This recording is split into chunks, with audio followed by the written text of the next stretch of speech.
I'm John Brink, and we are podcasting on the Brink from central British Columbia, Canada. And for all those people that are watching us from around the world, they say, okay, we know where Canada is, and British Columbia is on the west coast, right? Right.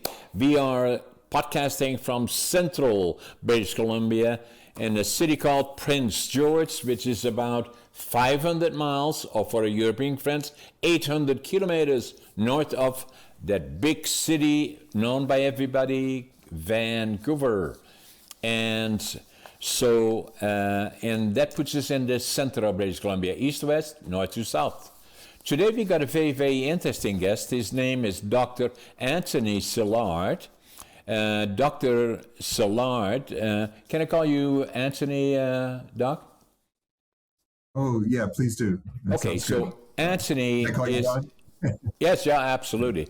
Anthony is a professor of leadership and organizational psychology and the author of Love and Suffering, one of his latest books, and he's an author as well of other books. We'll talk about that a little bit later.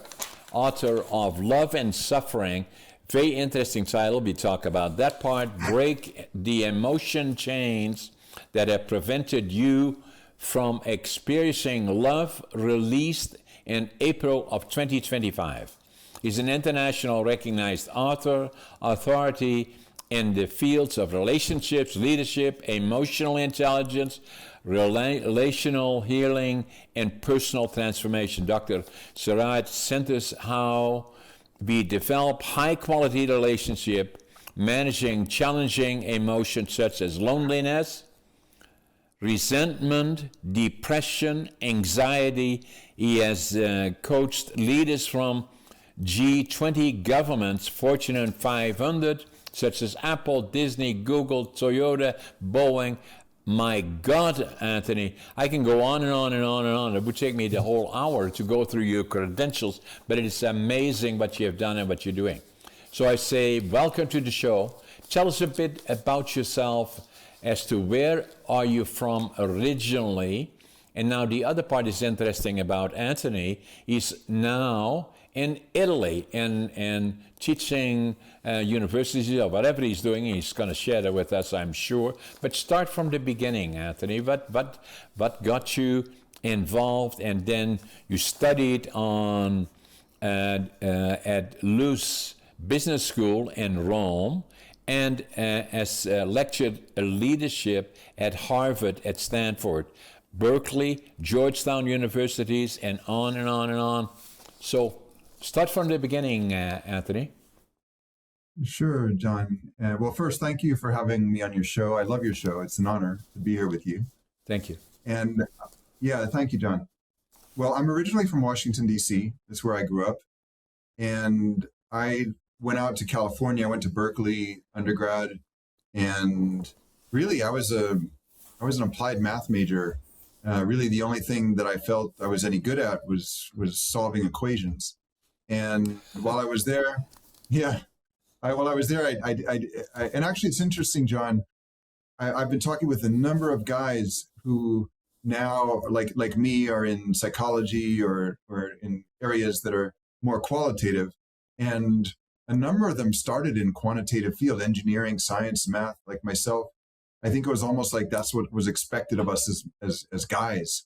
And over time, I can't say for every other person, but for me, there was a very pivotal moment. I studied my third year in the UK in Leeds, in Northern England, and spending a lot of that time doing some soul searching, traveling around Europe. It was back in the day, I had an Interrail pass where you could, sleep on the trains and you were budget traveling with a backpack. Spent a lot of time thinking, and I returned to California for my senior year, really questioning and saying, well, why am I studying math and what am I going to do with it? And I asked this New Zealander, the professor that I had, of a subject called real analysis, and which basically you spend a semester studying how if one point's approximating another point, it actually is getting close to it. And you develop all these formulas to do that. And I asked him, so what can I do with this in the real world?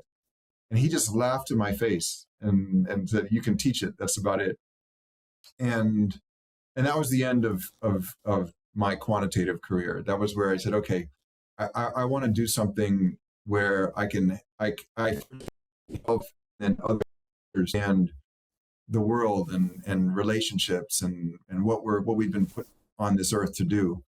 And so I took this pretty significant left turn there. I then ended up studying leadership at Harvard's Kennedy School of Government. Later, after that, I started an organization, raised about $15 million for youth programs for disadvantaged youth, and set up divisions in Kenya, Tanzania, Guatemala, Indonesia, also Washington, D.C., and Oakland, California. And then from there, it's interesting because it was like my dream come true. I'd started this organization, and now we had all this funding. And I realized that after doing that for about 7 years, it was like that I'm kind of a serial social entrepreneur. Like I loved being able to start it and get it going, but managing it wasn't really my passion. And that's when I started writing books. And that led me down the path I'm on to where I became a leadership coach, consultant, trainer, educator, and just really have always just been curious about how do we best develop relationships with people. And that's been keeping me going all this time. Now, when you talk to the New Zealander professor that basically told you that what you were doing was not very much useful to you in terms of the things that were part of your life that interested you, that made you then take a change of direction towards psychology. And so how old were you then at that point? Because you already had been at a number of universities at that point, including, Harvard maybe. And so it was a major change of direction. How old were you then? Well, at that point, I was still at Berkeley. It was my senior year at Berkeley. So I was 20 years old, 21 years old. And I understand how important mathematics and science, physical sciences are. I mean, if it weren't for the physical sciences, we wouldn't be able to go into an airplane and safely and actually land intact, right? So there's so many ways. I mean, even all the advances in medicine and technology, it just wasn't my passion to further those fields. Correct. So from there, I really started questioning and wondering, like, how. First of all, I was really interested in just motivation and what motivates us as human beings, and how can we develop each of us a vision for ourselves. My first book was all about this. Like, it's called The Connection. Like, how do we develop our values and a life vision, and then actually put it into action? And that kept me going for a while. And then the more I did these leadership trainings. So I started, after being a leader myself and running a number of organizations, I started coaching and training other leaders and teaching. And what I realized, and this didn't come until later when I was actually doing coaching, and this became the impetus for my latest book, Love and Suffering.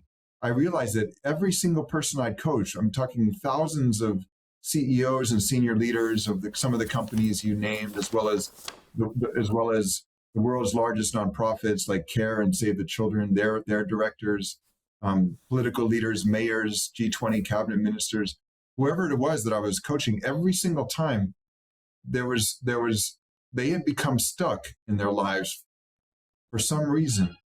And that was really affecting their work, affecting their personal life. And it always came back to that there was someone in their life they had never forgiven. And that became kind of a catalyst for me trying to really research love and forgiveness and suffering, resentment, some of the topics in Love and Suffering. Very, very interesting that, the and it's all in this book, which is your third book, I believe, that you wrote. We'll talk about the other ones as well. This one is very, very interesting. So this one came out in April, did it, on all the major medias, and is it also in an audio and comes to mind, and in different languages at some point, I'm sure, because the issues that you raise, in my mind, Anthony, is the same all over the world. It's not limited to a particular area. These are issues that directly go to high quality relationship, managing challenges, emotions such as loneliness, resentment, depression, anxiety, and on and on and on, are issues that, and having this unexplained or explained, knowing this one situation that has been directing your life, hence your title, Love and Suffering, are very closely connected. Although when I first looked at it, I say those are two conflicting emotions, if you wish. So how could they possibly be in a book? But it makes sense if you look at it in looking in particular at saying the two are connected in a lot of cases and affect a lot of people for all the reasons that I said earlier. And, so that particular makes it very, very interesting. But did this evolve? Yeah, it's interesting, John, because they're very connected. So when we love, we suffer. When we love, we yearn for another person, and we suffer when they don't act exactly as we would like them to, or when we're not sure if they're going to be with us or stay with us. And also our suffering, it guides us to who and what we love. So I'll give you an example. One of the case studies that I use in my book, I always change the names of people, and sometimes I fuse a few people into one. But one of the case studies, a woman, let's call her Regina, where she worked as a marketing director in a Fortune 100 pharmaceutical company, and she came to see me and said, I don't like what I do. I feel vacant. I have trouble waking up in the morning and going into work and even getting out of bed. It's that bad. Can you help me? And so, taking a psychoanalytic approach, I asked her, well, tell me about your background. Tell me how you grew up. What have you experienced in your life? And walk me through some of your story. And she shared with me that she said, well, my childhood was really not a very easy one. My father died of cancer when I was 12. Most of my childhood was my mother and I nurturing him until he passed away. And so I worked with her, and I always ask people in my conferences, like, well, what do you think she's doing now? And some people say, well, Regina, maybe is she a nurse? And no, she's not a nurse. She's a director of a major hospital now. And she's leading a team of doctors and researchers to find cures to cancer and other diseases, so fewer families will suffer the way hers has. So her suffering has become the catalyst for her passion, her growth, for what she really cares about in the world. In fact, if you look at the word passion, the etymology of passion comes from pati or patire, which means to suffer. So when we suffer, one of two things can happen. We can let it naturally convert into anger, and men typically take that anger and let it transmute into aggression toward others. Women, more often than not, let that anger become depression instead of aggression and direct it toward the self. Of course, not every man or woman follows these scripts, and it's hard to tell what any individual will do. But on average, if you look at large samples, this is what tends to happen.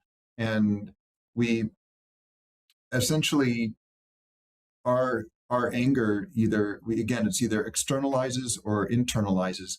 Either way, it leads us down a really negative path. That's what I experienced in my own life. And what I try to do in Love and Suffering, and also in my teaching and my conferences, is to help people like realize that often we're covering our eyes with our hands, and I want to help people remove their hands from their eyes and see the love, see the light, see what's available in front of them if they're just willing to look at it from a new lens, where they can see that actually, just like Rumi, the Afghan poet, once wrote, your wound is where the light enters you. And I've lived that myself. I've seen it in so many people that I've coached, and in so many of the case studies that help me create Love and Suffering. When people suffer, they can make the choice, saying, instead of going through life, I don't want to go through life, I want to grow through life. And they can let that suffering become their growth. It inform them who and what they love and what they can do to really make an impact in the world. Is it also an issue of, obviously, the foundation in a lot of cases could be some form of trauma? And if I look at myself, I was born in 1940 in northeastern Holland, just before the start of the Second World War. And my mom and dad got married in Holland in 1938. They were in love. And my dad worked in a little lumber company, and very quickly they had 2 children, a boy and a girl. And then the Hitler, the dictator in Germany, decided that Poland should become part of Germany, and it became obvious he was not going to stop there. So then what happened in Holland, it became obvious that Europe would be the next target. And my dad, on April of 1940, he was called into the Dutch army. And the last time that they saw him was just before the bombing of Rotterdam. And for 5 years, my mom and the family did not know if he lived or died. So that was the form of trauma. And then I had my brother, my sister, that were 1 and 2 years older than me.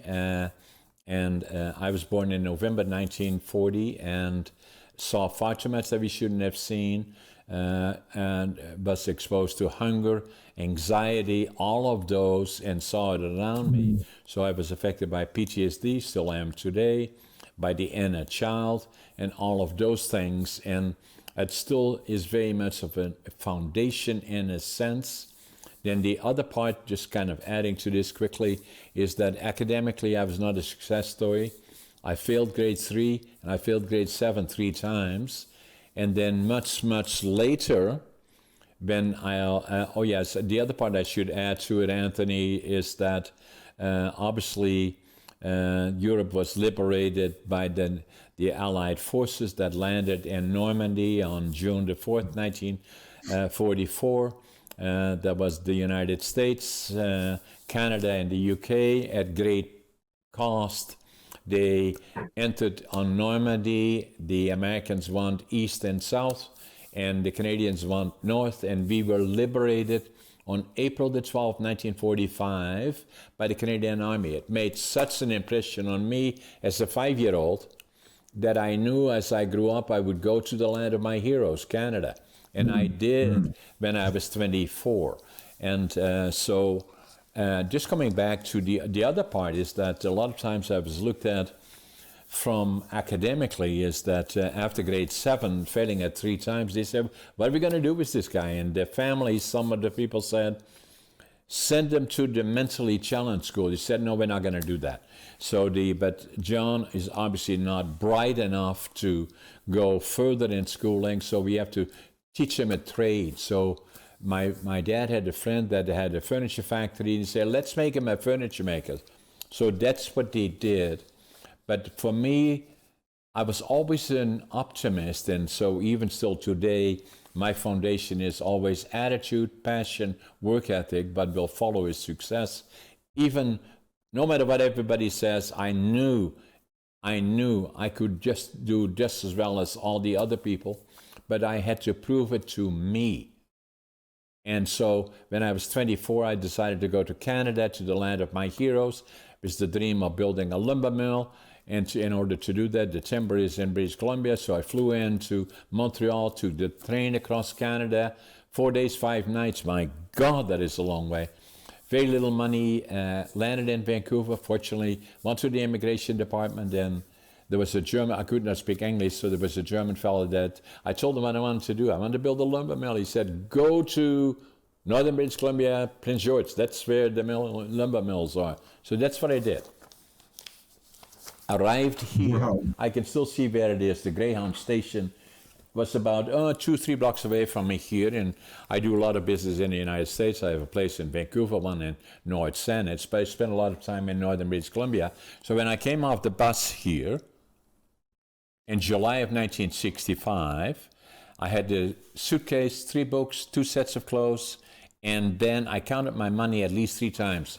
I had, in the plaque that I show you here, was given to me by my employees, I had $25.47.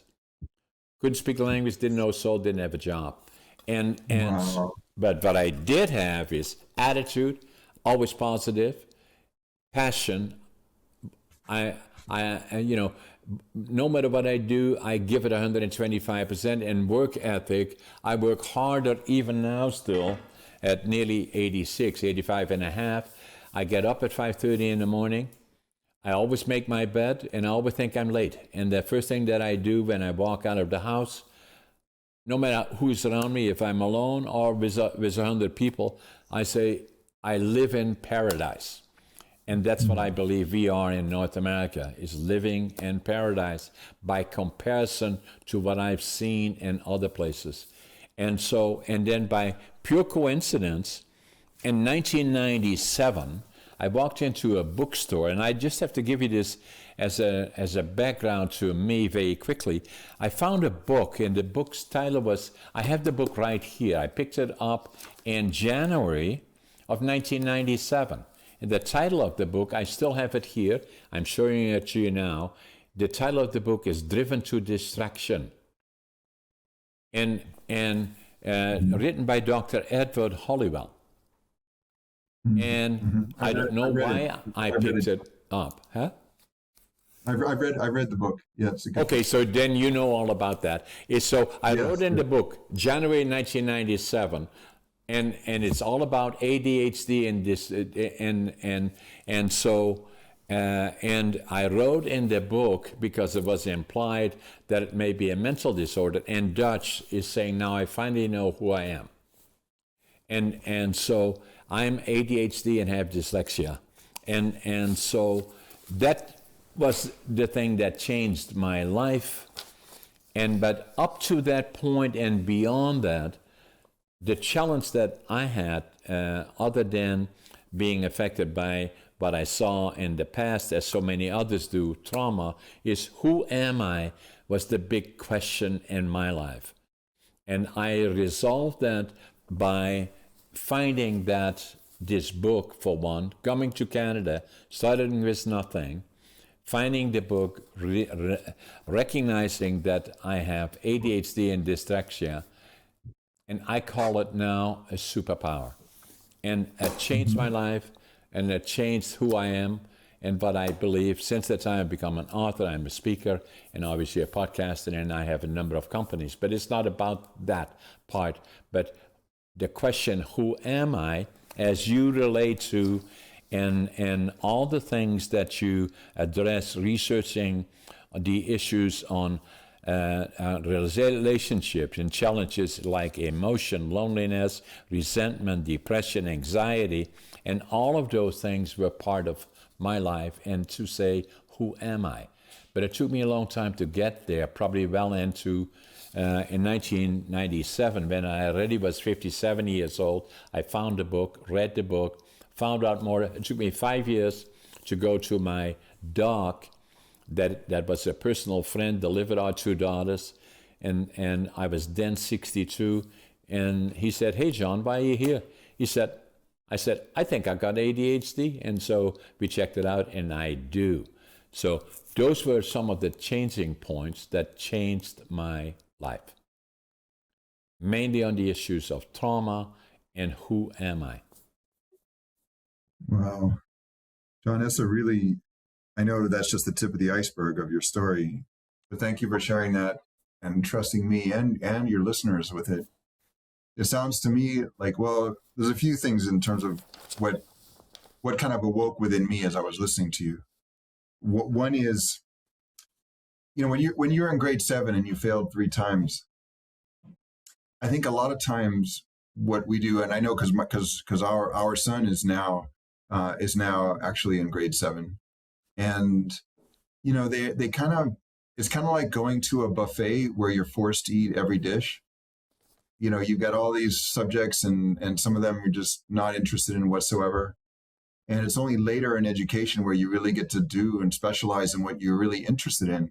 And it dawns on me that that's exactly what you're doing, that in many ways, on the Brink, your podcast is, for you, it's like another degree. You're customizing your own education. You're reaching out to people who you want to learn from and share with and grow together with. So I think it's really wonderful what you're doing.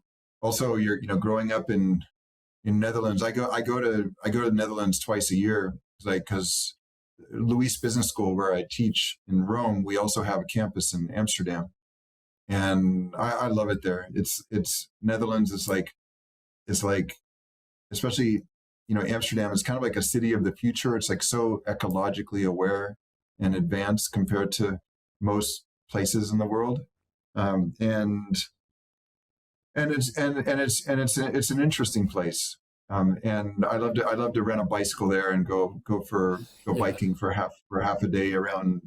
It's so flat, so it's really easy to go on these little mini bike trips. Exactly. But anyway, so I think also listening to your story, I'll share that one thing that arose within me listening to you is some people. So I do a lot of research on trauma, and some people, when they experience a traumatic situation, it takes them under. Like they don't recover from it. Other people, they don't experience a whole lot of change, and the reason is because they numb themselves to kind of avoid those thoughts about what they experienced. And when people do that, as it turns out, that has a lot of negative effects on them, because it's kind of like if you numb your negative feelings, like what you become, your process, what you become accustomed to is numbing your emotions. And so the inner circuitry doesn't really understand how to numb just negative emotions and not positive emotions. And the outcome is you end up numbing everything. And so you don't experience as many lows, you don't experience the highs either. It becomes kind of a sterile, antiseptic way of going through life. And what you've managed to do, which is what some people are able to do, is it's called post-traumatic growth. So you essentially, and this is a field really founded by these two psychologists, Richard Tedeschi, Larry Calhoun at University of North Carolina. You take that trauma and you use it as fuel to change the way you see yourself, the way you see your relationships, your spirituality, your priorities in life. One of the case studies that really helped me understand these effects of trauma was a guy named Carl who drove a bus in Washington, D.C., who I interviewed. And he was driving a bus when gang members of two opposing gangs boarded the bus. A gunfight broke out right there on the bus, and he was shot twice. One time, was kind of in through right under the shoulder blade in his back, and it came out his shoulder, his right shoulder. And so when I do these interviews, because I'm also leading one of the largest national studies in the U.S. on trauma in police forces, where I've interviewed police officers and civilian staff from 10 departments in California, Kansas, and Georgia. And the same thing as when I'm interviewing these officers and dispatchers and others in forensics folks in police departments, same thing happened when I interviewed Carl, is I start by asking them how the trauma they've experienced has affected them. And so the first 40 minutes of the interview, it's all gloom and doom, and it's like the stress, the burnout, the unprovoked incidences of fear, day or night, the marital problems, the substance abuse. It just really, it's just like this sort of opens the floodgate of all the negative effects of trauma. And then what I do is about 30, 40 minutes in, I ask, so how has the trauma you've experienced benefited you? And this is like the showstopper. This is where everything goes silent. Excuse me? No, I'm with you. Yeah. So excuse me is what they say to me. Okay. And they say, so, and I don't understand what you're asking me. And I say, well, think about the person you are now, and think about the person you were before you experienced any of this trauma. How have you changed? How are your values different, if at all, than they were before you, in this case of the police officers, before you started doing this police work, or in the case of Carl, before this horrible incident happened with this, where you were shot while driving the bus? And how are your values different now, if at all? And what comes out, the whole mood of the interview now goes from negative to positive like that. And all of a sudden, it's just all of like, with the police officers, now I hug my children tighter. I value my family. I really take time to get to know my friends, and the list goes on and on. With Carl, he said to me, the bus driver, he said, before I was shot, I used to just, all I really cared about was women and money and how I looked. He goes, ever since that day where those gang members boarded my bus, ever since then, I'm a completely different person. He goes, now I just want to have really like close, deep, meaningful conversations with people. I want to really get to know people. And every day I'm just so grateful to be walking on this beautiful earth. Kind of like you said that you're living in paradise. That's how he sees it too. And this is the wonderful thing. I'm going to share a little bit of my own story, as you did, John. I'll be brief. So I grew up with physical abuse from a stepfather. When a man comes into your home, beats you up, and sleeps with your mother, you don't feel like much of a person. That's how I grew up. I didn't feel safe in my own home, so I ran away from home. I slept in parks, and I wasn't going in any good direction, John. I'll tell you, up until my early 30s, my career was going nowhere. I was, I had so much resentment inside of me, and resentment, it comes from which is again, and sentire, to feel. It's to feel anger again and again and again until you become paralyzed. I was paralyzed. I was stuck. And I at least had the good sense to know I was stuck. And I went to Argentina, to Patagonia, and I went by myself. And I went hiking for a few weeks in the forest there. And I realized that I needed to forgive my ex-stepfather. He's no longer with us. And he actually passed away about 8 years ago. And I realized that all of this resentment was stopping me from moving forward in my life. And I was able to forgive him. And this process of forgiveness is also what I write about in Love and Suffering.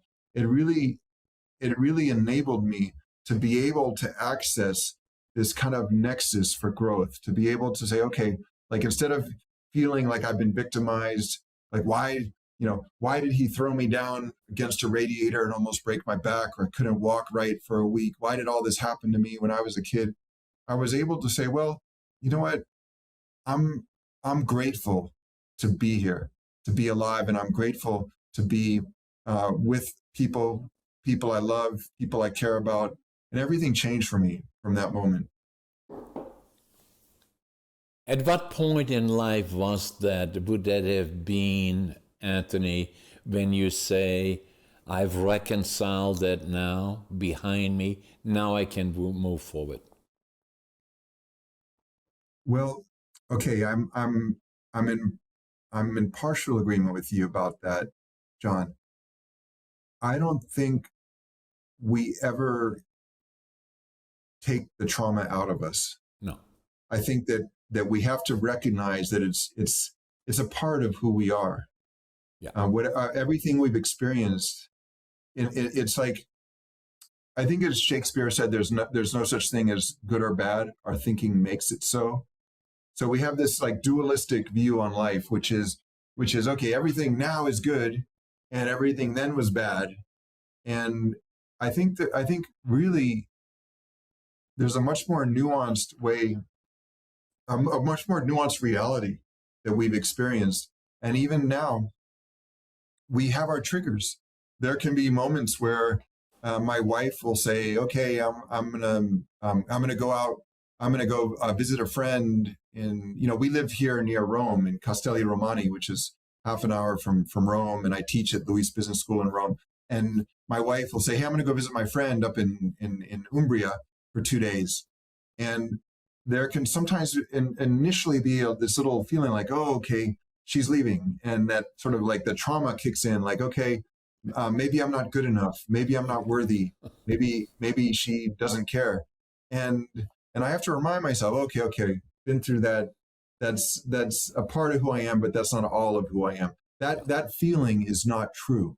Yeah. That's just an emotion. Yeah. And I have many emotions that go through me every day, and some of them are going to still be generated by that early trauma, but I have to be able to acknowledge the emotion is there, but not let it control me. Susan Piver once wrote a book called The Wisdom of a Broken Heart. And she had this great exercise where she says, invite your negative emotions over for dinner. And just imagine that here they are, you're sitting with them. Here's your loneliness, here's your anxiety, your depression, your trauma. And just ask them, okay, why are you here? Yeah. You're welcome. I'm happy you're here. And I'd like to know, what can I do for you? What have you come here to teach me? Yeah. And I think the thing is that all of these emotions we experience, the good and the bad, even calling them good and bad, they're not good or bad. They just are.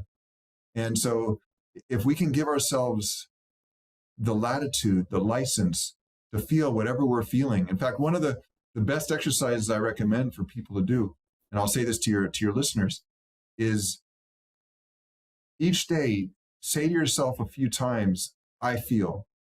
And whatever comes out after it, just let it spill out. I'm feeling anxious about this meeting that I have tomorrow with my boss. I'm feeling sad because a friend of mine didn't call me back. I'm feeling nervous because I'm not sure if she or he is going to want to go on a second date. Whatever it is, just let that spill out. And by actually sharing those emotions, it's like it reduces their control over us. It was actually okay, because you were born in the Netherlands. The Dutch philosopher Spinoza, he once wrote that emotions which are suffering cease to be suffering when we form a clear and precise picture of them. So by welcoming your emotions over for dinner, what it does is it allows you to identify them. And there's all this research on what's called affect labeling, which is when you can actually name your emotions. For example, people who are having difficulty with alcoholism, by naming their emotions, they're able to stop drinking sooner. There's all these other studies of when people are able to label their emotions, to give them a name, it leads to much more well-being, less depression, less anxiety, and so forth. I love and I have this in my first book, The Connection. I love this kind of visual of in ancient societies, there was this concept that there's been movies have been made about it, of an exorcist, right? So an exorcist was an individual with these special powers who would help you exorcise the demon, like take the demon out of you. And the first thing the exorcist did was someone who was, I quote this, someone who felt possessed, was to ask them to name the demon. If they could name the demon, it reduced its power over them. So our worst adversaries in life are the ones that we can't see. So I think by seeing our emotions, both negative and positive, and then saying, okay, so I feel, what do you feel? Letting it out, and then saying, okay, so that's how I feel, and what do I want to do with this? What's my vision for how I want to live my life? And you might say, well, okay, that emotion, I can acknowledge that emotion, that it's there, but I'm not going to let it control me. Just because I feel it doesn't make it true. Now, I agree with you 100%. And I made the comment that you made it even clearer to me to understand that, and correct me if I'm wrong, if I say to myself, I feel, and have then a discussion, is not necessarily with somebody else. In fact, it likely is a discussion with me. Why do I feel the way I feel? Why do I have this anxiety? Why do I feel like this about meeting with in business or whatever it is? Have that emotion, have that feel yourself. And I believe, I like that, I agree with that. And the other part I was going to mention to you for comment at this point in my life, and I'm very fortunate, I'm healthy, I'm physically still active and stay fit, and I'm going to show you one of my books that I did here. This one here, Living Young, Dying Old, and it's all about quality of life. This picture of me, I'm the oldest competitive bodybuilder in North America, but that's not the discussion that I was going to go into. Wow, too look much. at those guns, man. You're taking good care of yourself. So the other That's part great. about it is, Anthony, is that I feel I'm at the point in my life looking back onto all the experiences, including finishing school when I was 12, and then obviously now I'm nearly 86. For 74 years of my life, I've been working and learning and adding things to it and getting to know me and being active now and writing, speaking, presenting, and podcasting, is I have an obligation to me to know that so many people in life are going through the same emotions that I've gone through, and I have an obligation to give back to them. And by doing that via podcasting has been helpful. I really admire you for what you're doing, John. And I think it's wonderful. It's a beautiful thing. And you know, when you just shared that you know, when you feel these emotions, what do they mean? You know, it's interesting because we're going back to the Netherlands tie-in, but one of the top emotion theorists, Nico Friesda from Netherlands, what he discovered is that we only feel emotions about what we care about. We only feel emotions about what's important to us. So if you say to yourself, I feel, and let it come out, whatever it is, if, for example, if right now I'm with Sarah Wright in New Zealand, she and I are the top two researchers in the world on loneliness in organizations, right? So I do a lot of research on loneliness. If I say, like, I feel lonely, well, what is that telling me? It's telling me I really value social relationships. I really value people, and I want to feel closer to others. I want to feel that I have more I have more of what I call CMSRs, compassionate, meaningful, sustainable relationships. I want to bring more meaning into my life through relationship. And whatever it is, whatever you're feeling, also with positive emotions. If you're feeling really enthusiastic about something, well, that's also a window into what you care about, and saying, well, okay, I'm feeling really enthusiastic. And if I think about my whole day today, and this is true, talking here with you, John, we're going much deeper than I tend to go throughout the rest of the day, even when I'm researching and writing, because I'm here talking with another human being who has similar interests to my own. And just as this is the next degree for you, so is it for me. This is the real learning, and it's a beautiful thing. So I think it's wonderful what you're doing, and I think especially about giving back, I feel 100% the same way. The reason that I write, the reason I do podcast appearances, I'm launching my own podcast May 7th called Re-Social. The reason I do all of this is like you, it's like to give back. And then also 100% of the proceeds from all of my books, including Love and Suffering, go to nonprofit education programs in Africa and Latin America. Every year, I do 4 pro bono nonprofit leadership conferences. Like last August, I did a conference for 225 Mexican nonprofit leaders. I brought in 19 other professors and trainers to help me, and we all did it together. It was a 3-day conference. And in September, a month later, I was in Kenya doing a conference for 150 rural primary and secondary school leaders. Because the thing is, and I think this is also what you've experienced, when you've evolved in a certain way and you feel like there's, hey, I'm starting to learn some things. Like I made a lot of mistakes in my life, but now I'm starting to learn a few things. I don't have it all figured out. I'm still figuring it out. But I've learned some things that I think I can share with others that will help them also.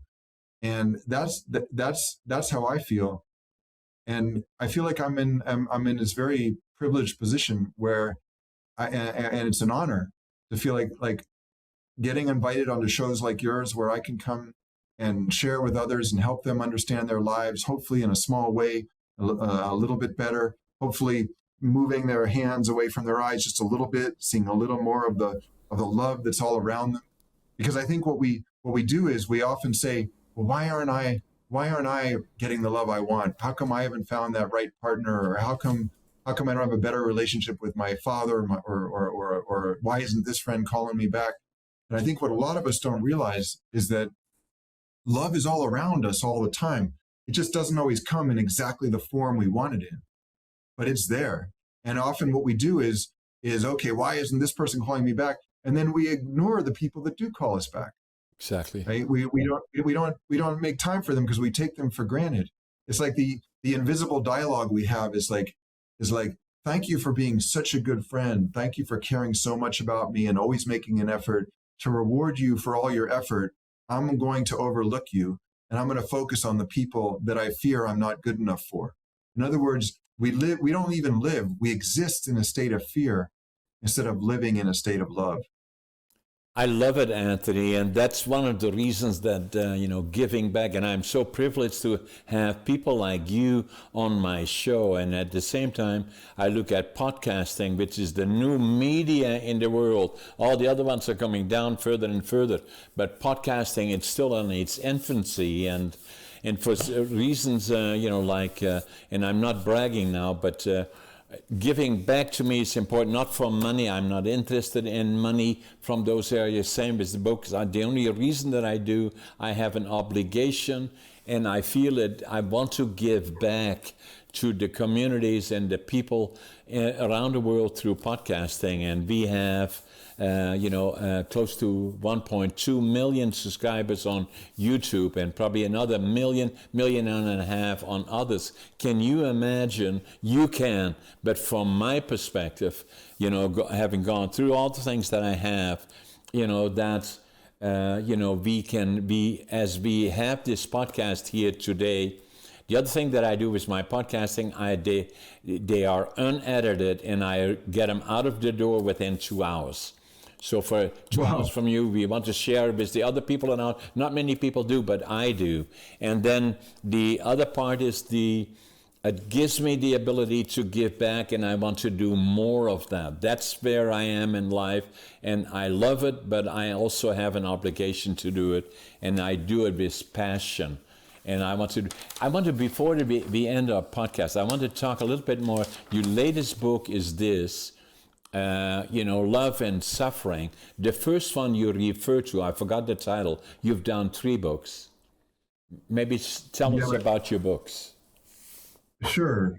Okay, thanks, Scott. Well, so my first book is called The Connection, and this is a book about how you can develop a vision for your life and then transform it into action, including chapters on passion and risk-taking and developing your own vision statement and action plan. My second book is called Screened In, The Art of Living Free in the Digital Age. This book, it's funny because I did my doctorate at ESA Business School in Barcelona, and I think I spent more time researching how our screens and our phones, our screens are affecting us in our relationships than I did actually doing my PhD.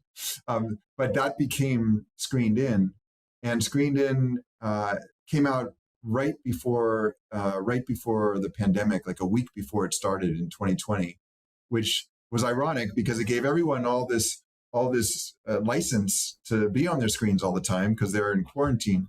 And it was actually as the pandemic started waning and wearing down, that's where there was a resurgence of interest in Screened In. But the interesting thing about writing Screened In was it was a lot of it was about the negative effects technology have on us and our relationships. And so I started asking myself after that, well, what about like the positive elements of relationships, and how do we create what I call these compassionate, meaningful, sustainable relationships? And with all the people I was coaching and my students and conference participants, there were a lot of people, like, for example, let's take Sarah. So she's one of the many case studies that helped me create Love and Suffering. So Sarah had been working for the same company for 8 years. She'd never been late. She'd only had 2 days off sick during her 8 years. She's one of the most reliable people in the organization, yet she's overlooked for promotion. She's burned out. She has trouble relaxing. She doesn't have time to go to the gym. She's not eating well. She's always on the move. And I realized she was so much like many other, as I mentioned, people who I've coached who are stuck because there's someone in their life they've never forgiven. And in Sarah's case, she hadn't forgiven her father for being unable to communicate deeply with her, for not providing the kind of socio-emotional support she needed when she was growing up, especially when her mother was absent and she really relied on her father. So I think with your listeners, you may feel this way too. Like you may also feel disappointed by someone in your life, whether it's a parent, a friend, an ex, or even your current partner, and you still may not have been able to forgive them. And what you'll find in Love and Suffering is that forgiveness is impossible without judgment. Like, you first have to judge someone to then have reason to need to forgive them. So you can only forgive someone if you first judge them. And it's interesting because we look at forgiveness as being this positive thing. There are a lot of theologians and psychologists, sociologists, they'll say forgiveness is the highest form of love. And I disagree with that. Forgiveness can actually be very patronizing and paternalistic. It's like, hey, you made my life miserable. It was horrible what you did, but I want you to know I forgive you for it. Like, I don't know about you, but I certainly wouldn't want anyone telling me that. I think what we often do is instead of feeling grateful for someone having been in our life, even though there may have been some negative moments along with the positive moments, we tend to overlook what we've learned from them and just focus on the negative things that they did. And one of the exercises in Love and Suffering is where I ask you, the reader, to write down what are the behaviors or actions someone took that you have trouble forgiving. So, for example, in Sarah's case, like, she judged her father for not being more communicative, not being more present.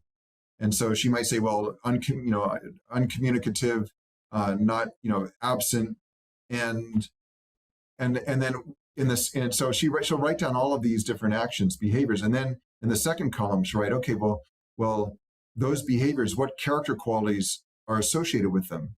So she might say, okay, the character qualities associated with my father not being so present, not communicating well, whether he was insensitive, he was callous, he was selfish, and so forth. And now here's the showstopper. Then I'll say, okay, in the third column, Sarah, and I'll say this to you, to your listeners, for each character quality, write down someone in your life at any point in your life who would attribute the same character quality to you. And so this is like eye-opening, because then you go, oh, wait a second. I've also been insensitive. I've also, so Sarah did this and she said, okay, wait a second. I've also been insensitive. I've been in relationships where I didn't treat the other person so well, and so on and so forth. And so I think to be able to forgive someone else, we first have to be able to forgive ourselves. And this can be one of the most difficult things to do. So in love and suffering, this is really what you discover, like how you can work through forgiveness. There's what I call the 4 plateaus in love and suffering. So there's acceptance, forgiveness, gratitude, and then love. One way we move, for example, from forgiveness into gratitude is I'll ask people to do this visualization, and I'll ask your listeners now, imagine the person in your life who taught you the most when you were growing up, like a teacher from high school, elementary school, college, someone that you really wouldn't be the person you are today without what you learned from them. And then and then I'll say, okay, imagine that you have the opportunity to go back to that classroom or sports field or dance studio or theater. And before you leave, where you're really not going to be seeing this person much anymore in your life, you, in your last class with them or session, you have the opportunity to turn back toward them and say something. What would you want to say? And what people always tell me is they say, well, I want to say thank you. Thank you for teaching me. And that's the thing. The people who we've often had conflicts with, difficulties with, we felt betrayed by, oftentimes when you're looking back on your life, the periods of the most growth you've experienced has been because of those interactions with those people. I can tell you myself, it's what I realized in Patagonia in Argentina. If it weren't for the physical abuse I experienced from my ex-stepfather, I really can't tell you that I'd be doing anything like what I'm doing now. I wouldn't be here talking with you. I wouldn't be writing these books to help others. I'd probably be on Wall Street driving a red convertible, having my 4th affair on my 5th wife. I mean, seriously, I think that's where I was headed. And the trauma I experienced, the suffering I experienced, because I was able to, like you, John, to transform that into growth, to not go through life, but grow through life by acknowledging that trauma, acknowledging those challenges, and do the forgiveness that I needed to do and move forward, that changed everything. And it's interesting because some people say, well, why would I want to forgive someone like that? Why would you want to forgive your ex-stepfather who physically assaulted you when you were 12? Why would you want to do that? And my response is, well, and this is actually one of the themes in love and suffering, is that there's a difference between forgiveness and trust. Forgiveness is necessary for personal development, because otherwise, again, you become stuck and you're paralyzed. Trust is different. If forgiveness is necessary for personal development, trust is necessary for relationship development. So in other words, if you want to have a continued relationship with someone, you've got to rediscover that trust somehow. And in my case, I wasn't looking for a continued relationship with my ex-stepfather. I wanted to forgive him and let go of it, let go of that knot inside of me, of that emotional chain, and break it and let it go. And it doesn't mean I wanted to continue the relationship. I have a lot of clients who, they've been betrayed, they've been cheated upon, all kinds of things. And what I always encourage them to think about is, well, do you believe this person can change that behavior?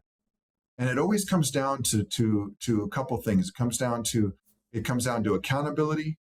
Can they do what they say they're going to do? Now they're going to turn over a new leaf. Is that possible? It comes to accountability. It comes to credibility. Do you believe them when they say that? And it comes down to predictability, because in the end, trust comes from predictability. Okay, you're trying to build your life.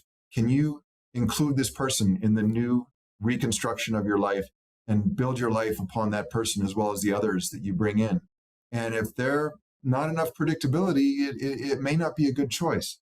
So I found this has been really liberating. It's been really liberating for a lot of the people that I've been, that have helped me to create Love and Suffering and have been our readers. So at any rate, I appreciate the question, and I am also happy to hear about the wonderful books that you've written, John. It's amazing. I'm talking with the oldest competitive bodybuilder in North America. Congratulations. That's fantastic. I think what we have to do, Anthony, because I got so many more things to interact with you about. So this podcast is nearly finished. So I would like to meet with you more again and stay in touch. And and for all the people watching us from around the world, look up Dr. Anthony Silard's publications. All three of them are available on all the major media. And for this podcast, it will not be edited. It is what it is. It will be released within 2 hours. And it is podcast number 539, where I am a host, and I've guested on another 200. And Anthony, I believe you will be my friend from here on forward in my life. I hope so. I want to meet John. you more closer, and the thing that I'm doing, even as we speak, looking at where do I go from here? How can I share it more with all these things that part of experience with people in the world, because we are all in the same world and we have the same issues. And this was an amazing, amazing podcast. And John, we need each other. We all need each other, all of us. And if it's okay, let me offer, for those of you who buying a book is not top of mind, because I know times are hard right now, I would also like to offer 2 free books to each of your listeners. And these books are, one is called The Myth of Happiness, How Your Definition of Happiness Creates Your Unhappiness. And the second book is called The Myth of Friendship, How Your Misunderstandings About Friendship Keep You Lonely. You can download both books by going to theartoflivingfree.org/free happiness and friendship books. Once again, theartoflivingfree.org/free happiness and friendship books. Well, John, I guess we're on the brink of a new friendship. So thank you so much for inviting me onto your show. You're a wonderful host, and happy to do this again. And for all those people watching us, subscribe to our podcast, both Anthony's and mine, or Dr. Anthony's Silard's and mine, and share it with others and like it. And again, Anthony will be staying in touch. And again, it was a privilege to have you on my show. I think the privilege is mine. Thank you, John. Take care.